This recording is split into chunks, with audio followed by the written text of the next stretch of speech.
बातमी शिवसेनेतून आहे। शिवसेनेमध्ये उपमुख्यमंत्री एकनाथ शिंदे भाकरी फिरवण्याच्या तयारीत आहेत। निवडणुकीमध्ये झालेल्या अपयशानंतर पक्षबांधणीची तयारी सध्या युद्धपातळीवरती सुरू झाली आहे। मंत्रिमंडळामध्ये काही नव्या चेहऱ्यांना संधी दिली जाणार असल्याचं सूत्रांकडून समजतंय। कोकण, पश्चिम महाराष्ट्र सोडला तर इतर जिल्ह्यातील मंत्र्यांना झालेल्या निवडणुकांमध्ये शिवसेनेच्या नेत्यांना फारशी चांगली कामगिरी करता आलेली नाहीये। त्यावरून शिंदेंनी 3 ते 4 मंत्र्यांचे कान सुद्धा टोचलेत। लवकरच मंत्रिमंडळामध्ये त्यांच्या जागी नव्या चेहऱ्यांना संधी देण्याच्या तयारीत एकनाथ शिंदे असल्याचं कळतंय।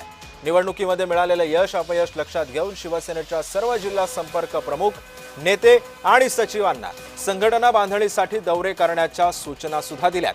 त्यामुळे निवडणुकांमध्ये आपण कुठे कमी पडलो का आणि पडलो असेल तर त्याची कारण मीमांसा करण्याच्या सूचना सुद्धा एकनाथ शिंदेंनी दिल्या असल्याची माहिती सूत्रांकडून समजते। आणि या संदर्भामध्ये अधिक माहिती जाणून घेऊयात। माझा सहकारी महेंद्र जोईल सध्या आपल्या सोबत आहे। महेंद्र, एकनाथ शिंदे भाकरी फिरवण्याच्या तयारीमध्ये आहेत। अपयश आलेलं होतं महानगरपालिकांच्या निवडणुकांमध्ये सुद्धा आणि विधानसभेमध्ये सुद्धा। कुठेतरी हे नेते कमी पडलेले होते, त्यांचे काही नेत्यांचे कान सुद्धा एकनाथ शिंदेंनी टोचलेले होते। कोणकोणते नेते सध्या उपमुख्यमंत्र्यांच्या रडारवर आहेत? नक्कीच सुदेश, एकनाथ शिंदे यांनी त्यांच्या सेनेमध्ये जे आहे ते मोठे फेरबदल करण्याचे जे ते तयारी मिळते।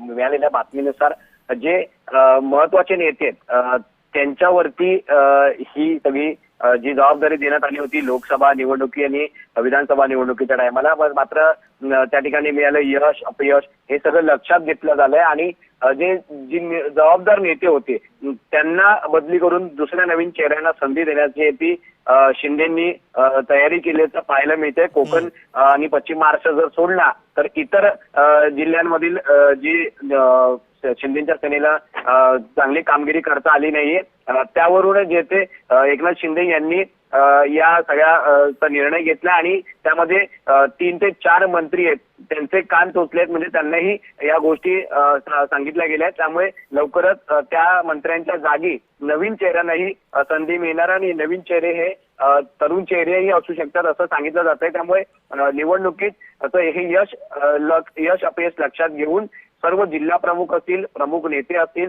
सचिव आणि संघटना बांधणीसाठी जे ते दौरे करण्याच्याही सूचना एकनाथ शिंदेंनी दिल्या। त्यामुळे निवडणुकात आपण कुठे कमी पडलो का कमी पडलो याच्याही जे मीमांसा करण्याच्या सूचनाही शिंदेकडून देण्यात आल्याची माहिती येते आपल्याला सूत्रांकडून मिळते।